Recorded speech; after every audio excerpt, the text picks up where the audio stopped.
couvercle du sarcophage du roi Maya est l'une des plus grandes découvertes archéologiques mésoaméricaines et celle qui a suscité le plus de controverses. Pour les historiens classiques, cette gravure évoque le voyage vers l'au-delà du roi Pakal Ier. Mais pour les défenseurs de la théorie des anciens astronautes, le souverain est représenté aux commandes d'un vaisseau spatial.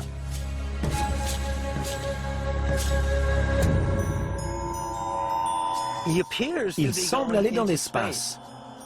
Il est le tout premier astronaute manipulant sa fusée pour échapper à l'attraction terrestre. Nous soutenons depuis très longtemps que cette gravure représente le roi Pakal installé dans un vaisseau spatial. Il est exactement dans la même position que des astronautes modernes. Il manipule des commandes sur un tableau de bord. Il a une sorte d'appareil respiratoire et un genre de télescope devant lui. Ses pieds sont appuyés sur des pédales. Et tout en bas, vous avez ce qui ressemble à des flammes produites par un réacteur.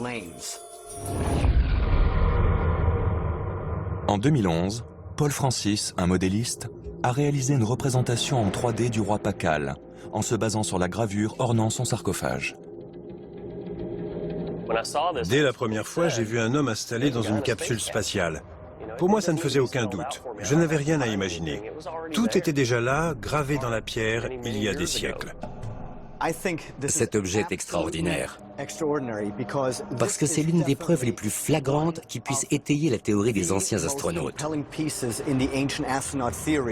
Voir Pakal Ier en 3 dimensions, c'est un rêve devenu réalité. Cela fait des années que nous assurons que cette gravure n'a rien de symbolique.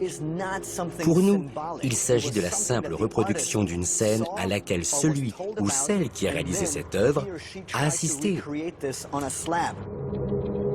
Les détails sont nombreux. Quand on regarde vers le bas de la dalle, on voit très clairement quelque chose s'échapper. On dirait bien des flammes. Tout à fait. J'ai un peu extrapolé pour cette partie. J'ai mis des tuyères de réacteurs pour représenter les tâches de combustion. J'aime beaucoup les détails que vous avez ajoutés juste en dessous de son pied droit. C'est tout à fait le genre de système qu'on peut voir sur la dalle de Palenque.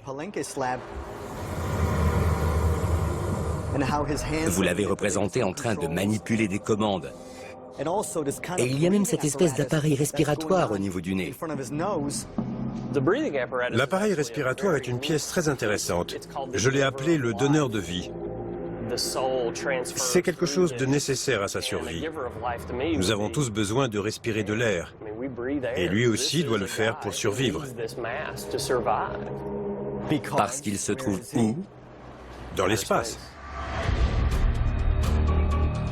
Cette table sculptée fermant le sarcophage de Pakal Ier serait-elle la preuve que les Mayas et des êtres extraterrestres se seraient rencontrés, comme l'indique la théorie des anciens astronautes? Il existe peut-être d'autres indices figés dans les pierres mésoaméricaines.